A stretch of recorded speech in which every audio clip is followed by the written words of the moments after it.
पुणे महानगरपालिकेच्या आगामी निवडणुकीत प्रभाग क्रमांक 15 मधून ओबीसी पुरुष राखीव जागेत महाविकास आघाडीच्या तिकिटावर निवडणूक लढवण्याची इच्छा व्यक्त केल्यामुळे स्वतःची आणि कुटुंबाची जाणून बुजून बदनामी केल्याचा गंभीर आरोप निसर्ग बहुउद्देशीय सेवाभावी संस्थेचे सचिव ॲडव्होकेट प्रसाद कोदरे यांनी केला आहे। हडपसर येथे आयोजित पत्रकार परिषदेत ते बोलत होते। ॲडव्होकेट प्रसाद कोदरे यांनी कृपाल पलुसकर यांच्यावर आरोप करताना म्हटले की निसर्ग संस्थेत आमच्याकडून गैरव्यवहार झाल्याचे आरोप पूर्णपणे खोटे आहेत।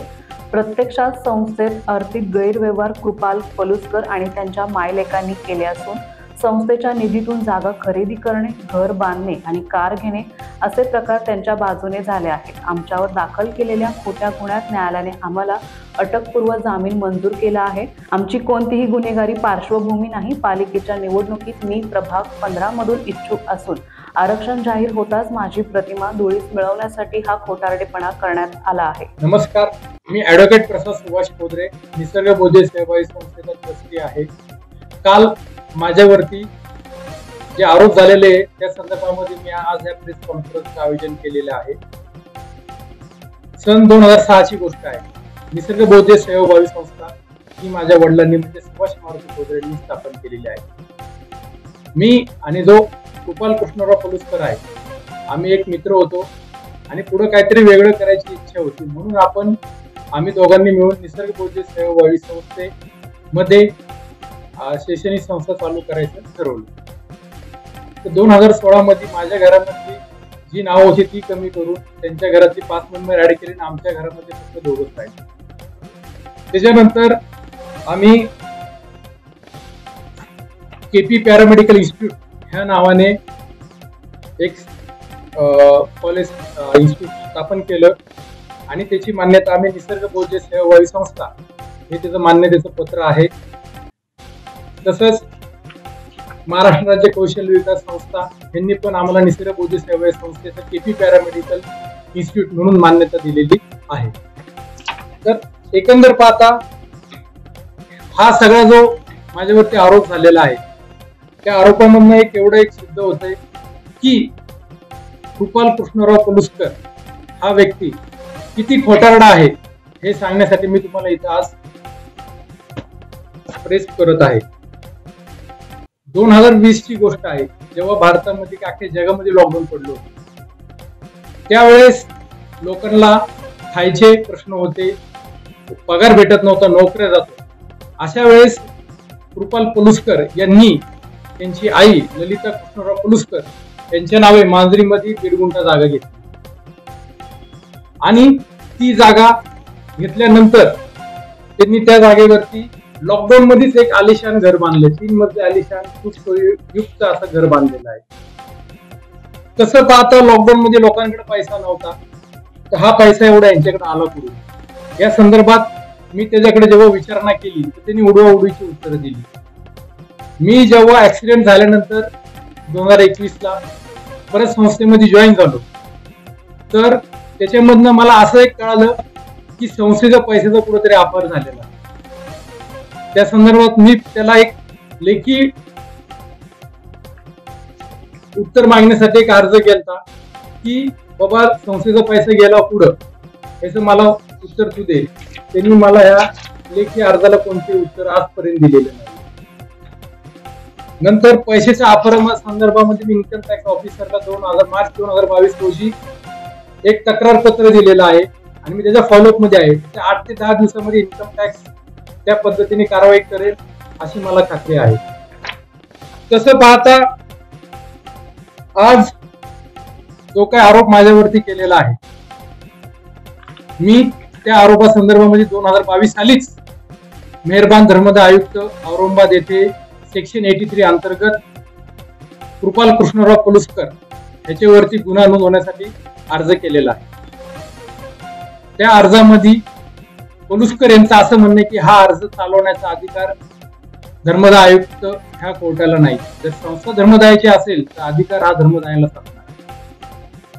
त्यामुळे धर्मदाय आयुक्तांनी त्यांचा जो अर्ज नामंजूर केलेला होता आणि तो नामंजूर केलेला अर्ज तो पुढं हायकोर्टामध्ये गेलेला आहे की हा अर्ज मंजूर करू नये म्हणून। पण एकंदर सगळं पाहता ह्या सगळ्या गोष्टी कायदेशीर होत असताना एक सूडबुद्धीने त्यांनी माझ्यावरती 156(3) अंतर्गत बेकायदेशीर FIR नोंदवण्याचा जो प्रयत्न केलेला आहे आणि तो प्रयत्न त्याचा सक्सेस झाला जरी असेल तरी पण मला न्यायालयाने 2 ते 3 दिवसामध्ये जमानत दिलेली आहे. तसे पाहता 2000 लॉकडाऊन मध्ये जो काही लोकांना जो प्रश्न होता सगळा, त्याच्यामध्ये लोकांकडे पैसे नव्हते, काही नव्हते, पण ह्या पलुस्कर कुटुंबानी त्याच्या बायको विरुद्ध किंवा त्याच्या बायकोनी त्यांच्या विरुद्ध जी केस लावली होती चिपळूणच्या कोर्टामध्ये DV साठी, तर त्याचा एक ऍफिडेव्हिट आहे लायबिलिटीचं.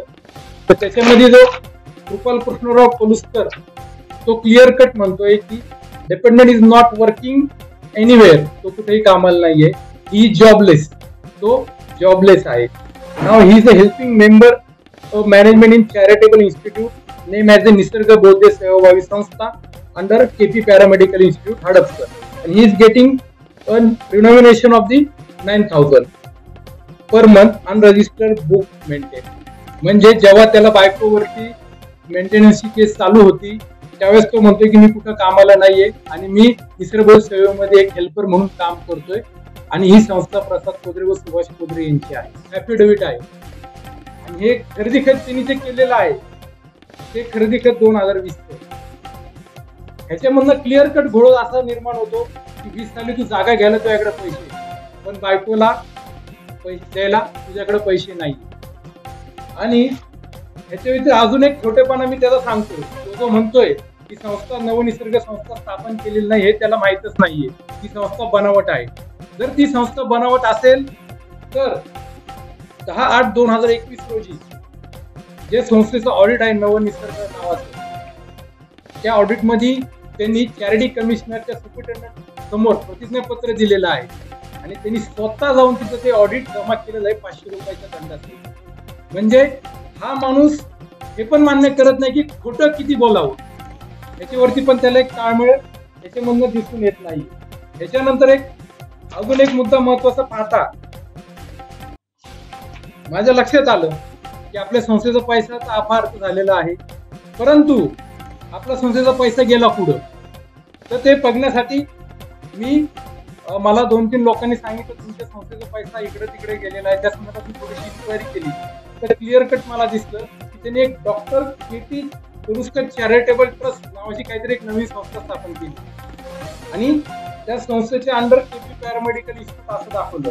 पण तसं पाहता KP पॅरामेडिकल इन्स्टिट्यूट गव्हर्नमेंटच्या नियमानुसार मान्यतेनुसार ती निसर्ग बौद्ध सेवाभावी संस्थेची आहे.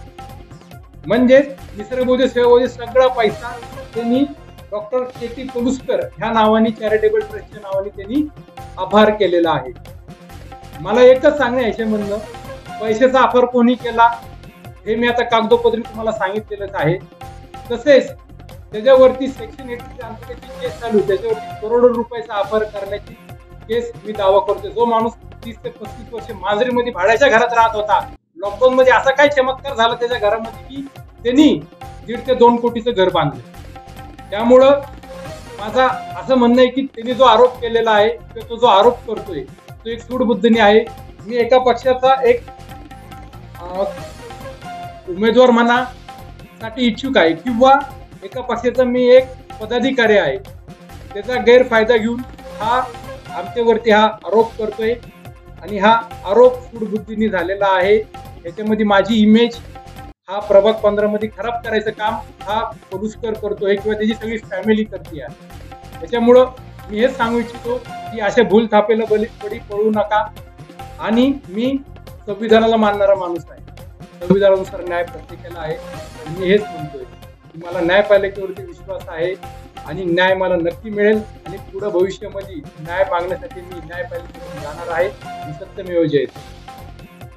ॲडव्होकेट विक्रम पाटील बोलताना म्हणाले की गुन्हा दाखल झाला म्हणजे ते गुन्हेगार ठरत नाहीत. 2 दिवसात प्रसाद कोदरे यांना अटकपूर्व जामीन मंजूर झाला आहे. आम्ही हा मुद्दा कायदेशीर मार्गाने लढणार आहोत. आपण जर एकंदरीत पाहिलं तर मूळ फिर्यादी आहेत पलुस्कर यांनी दाखल केलेला जो गुन्हा आहे हा माझे जे अशील आहेत यांची जी राजकीय आणि सामाजिक जी प्रतिष्ठा आहे त्यावरती वार करण्याचा हा एक प्रयत्न आहे. याच्यामध्ये मात्र गुन्हा दाखल झाला म्हणजे तो आरोपी होतो असं नाहीये. जिल्हा व सत्र न्यायालय औरंगाबाद यांनी माझ्या आशिलांना 2 दिवसात अटकपूर्व जामीन दिलेला आहे. त्यांच्याकडून कोणतीही वस्तू रिकव्हर करायची नाही, त्यांना ताब्यात घेण्याची गरज नाही आणि हा जो काही वाद आहे हा सूडबुद्धीने केलेला आहे असं एकंदरीत कोर्टाने रिझनिंग दिलेलं आहे. म्हणजे जो चढावडीने सातत्याने राजकीय कारकीर्द करू इच्छितो अशा उमेदवाराला पायमल्ली करण्याचा किंवा पाडण्याचा एक प्रयत्न आहे. तर हे सगळे आरोप जे आहेत खोटे आहेत आणि शहानिशा करूच आणि कोर्टाकडे याच्या विरुद्ध नक्कीच जात नाही, एवढंच मी सांगू इच्छितो. धन्यवाद. ॲडव्होकेट प्रकाश राठोड बोलताना म्हणाले, निसर्ग बहुउद्देशीय सेवाभावी संस्थेतील खरे गैरव्यवहार पलुसकर यांनी केले आहेत. या संदर्भात धर्मदाय आयुक्त कार्यालय येथे पूर्व परवानगीने अर्ज दाखल केला आहे. गुन्हा नोंद करण्यासंदर्भात कायदेशीर लढाई सुरू आहे आणि या सर्व पुरावे सादर करून सत्य समोर आणू. माझ्या आशिलांवरती कृपाल पलुसकर यांनी जे 156(3) अंतर्गत FIR दाखल करण्याचे जे आदेश घेतलेले आहेत ते अत्यंत चुकीच्या आणि खोट्या पद्धतीने घेतलेले आहेत. संस्थेच्या कोणत्याही प्रकरणामध्ये मुंबई सार्वजनिक विश्वस्त व्यवस्था अधिनियम 1950 प्रमाणे कलम 83 जॉईंट चॅरिटी कमिशनर किंवा चॅरिटी कमिशनर यांची पूर्व परवानगी घेणे आवश्यक असते. परंतु ह्या प्रकरणामध्ये झालेले हे जे FIR आहे अत्यंत सूडबुद्धीने झालेले FIR आहे आणि अत्यंत चुकीच्या पद्धतीने कोर्टापुढे पलुसकर यांनी त्यांचे सादरीकरण केलेले आहे. रॉयल GPS, तुमचा मार्ग आमची जबाबदारी. GPS चे फायदे: गाडी मोबाईलवर लाईव्ह ट्रॅक करता येते, गाडीचा स्पीड किती आहे ते समजते, गाडी चोरीला गेल्यास आपल्याला मोबाईलवरून गाडी बंद करता येते, मागील 90 दिवसांचा डेटा चेक करता येतो.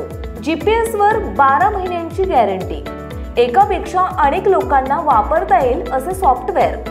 GPSच्या माध्यमातून रोडवरील असलेले ट्रॅफिक समजते. स्कूल बस तसेच ट्रॅव्हल्स मध्ये CCTV कॅमेरे बसवून मिळतील. जाणार नाही गाडी चोरीला, फक्त एक कॉल करा. अधिक माहितीसाठी संपर्क महेश भंडारे 9096757544, गणेश धाबेकर 7775897073.